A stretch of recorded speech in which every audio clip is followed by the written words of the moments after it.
നമസ്തേ, ഹരി ഓം. മഹാഭാരതം വായിച്ചിട്ടുള്ളവർക്ക് വളരെ പരിചിതമായ ഒരു ക്യാരക്ടറാണ് ജരാസന്ധൻ എന്ന് പറയുന്നത്. ജരാസന്ധനെക്കുറിച്ചുള്ള കുറച്ച് കഥകൾ നമുക്ക് കേട്ടു നോക്കാം. നമ്മളിപ്പോൾ പോകുന്നത് മഹാഭാരതത്തിലെ മഗധ രാജ്യത്തിലോട്ടാണ്. അന്നത്തെ മഗധ രാജ്യം ഇപ്പോൾ അറിയപ്പെടുന്നത് ബീഹാറിലെ പാട്ന, ഗയ എന്നീ സ്ഥലങ്ങളായിട്ടാണ്. അപ്പോൾ ഈ മഗധ രാജ്യത്തിൻ്റെ രാജാവായിരുന്നു ബൃഹദ്രഥൻ. ബൃഹദ്രഥൻ വളരെ ധാർമ്മികനും ശക്തനുമായിട്ടുള്ള ഒരു രാജാവായിരുന്നു. കാശി ദേശത്തിലെ സഹോദരിമാരെയാണ് അദ്ദേഹം വിവാഹം കഴിച്ചത്.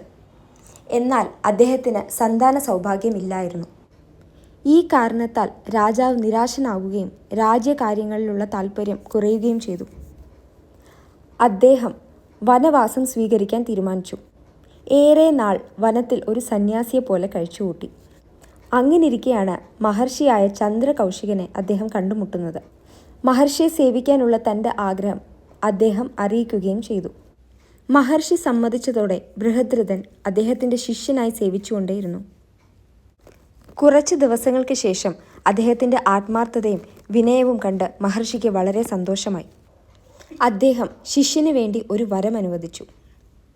പ്രതീക്ഷിച്ചതുപോലെ ബൃഹദ്രഥൻ ഒരു പിതാവാകാനുള്ള ആഗ്രഹം മഹർഷി അറിയിച്ചു. മഹർഷി അദ്ദേഹത്തിന് ഒരു പഴുത്ത മാമ്പഴം കൊടുക്കുകയും ഇത് രാജ്ഞി കഴിച്ചാൽ അവർക്ക് കുഞ്ഞ് ജനിക്കുമെന്നും അറിയിച്ചു. അതിയായ സന്തോഷത്തോടെ ബൃഹദ്രഥൻ തൻ്റെ രാജകൊട്ടാരത്തിലേക്ക് മടങ്ങിപ്പോയി. പക്ഷേ അദ്ദേഹത്തിന് 2 രാജ്ഞിമാർ ഉണ്ടായിരുന്നതിനാൽ അദ്ദേഹം ആ പഴുത്ത മാമ്പഴം 2ആയി പകുത്ത് 2 രാജ്ഞിമാർക്കും നൽകി. അങ്ങനെ കുറച്ചു നാളുകൾക്ക് ശേഷം ആ മഹർഷി പറഞ്ഞതുപോലെ ആ 2 രാജ്ഞിമാരും ഗർഭിണികളായി. സമയമായപ്പോൾ 2 രാജ്ഞിമാരും ഒരു കുഞ്ഞിൻ്റെ പാതി രൂപത്തിന് ജന്മം നൽകി. ഇത് കണ്ട് ഭീതിയിലായ ബൃഹദ്രഥ രാജാവ് ആ 2 മാംസരൂപങ്ങളെയും കൊട്ടാര പരിസരത്തിൻ്റെ പുറത്തേക്ക് മാറ്റാൻ കൽപ്പിച്ചു. രാത്രിയായപ്പോൾ ജര എന്ന രാക്ഷസി അതുവഴി ഭക്ഷണം തേടി അലയുന്നുണ്ടായിരുന്നു.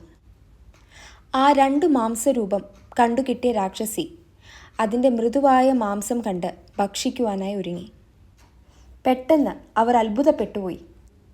ആ 2 പാതികളും ഒന്നായി ചേർന്ന് ജീവനുള്ളൊരു ശിശുവായി ആ കുഞ്ഞ് കരയാൻ തുടങ്ങി.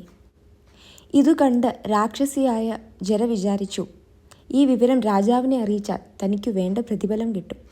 അങ്ങനെ അവൾ കുഞ്ഞിനെയും കൊണ്ട് ബൃഹദ്രഥ രാജാവിൻ്റെ അടുത്തെത്തി നടന്നതെല്ലാം വിവരിച്ചു കൊടുത്തു. ഇത് കേട്ട് രാജാവിന് വലിയ സന്തോഷമായി. അദ്ദേഹം ജരയെ ആദരിക്കുകയും ജരയുടെ പേര് അനുസ്മരിച്ച് ആ ബാലന് ജരാസന്ധൻ എന്ന പേര് കൊടുക്കുകയും ചെയ്തു.